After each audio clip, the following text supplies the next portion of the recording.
నాకు కాకరకాయ అంటే అంతగా ఎక్కదు కానీ అమ్మ చేసే గుత్తి కాకరకాయ కారం మాత్రం సూపర్గా ఉంటుందండి.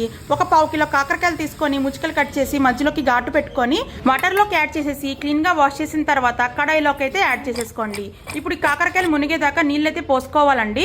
పావు టీ స్పూన్ పసుపు, అర టీ స్పూన్ ఉప్పు వేసి ఒక రెబ్బ చింతపండు వేస్తే కాకరకాయలోని చేదనేది ఇరుగుతుంది. బాగా ఉడికించుకొని తీసుకోవాలండి. ఇది ఉడికే లోపల మిక్సీ జార్లోకి 2 స్పూన్లు కారము, 1 టీ స్పూన్ ఉప్పు, అర టీ స్పూన్ జీలకర్ర వేసేసి 8 నుంచి 10 వెల్లుల్లిపాయ రెబ్బలు, గుప్పెడు ఎండు కొబ్బరి తురుమైతే వేసేసి బాగా మిక్సీ అయితే పట్టించుకోవాలండి.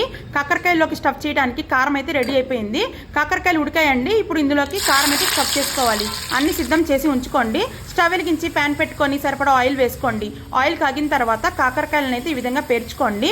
ఈ విధంగా బోత్ సైడ్స్ ఫ్లిప్ చేసుకుంటూ రోస్ట్ చేసుకోవాలండి.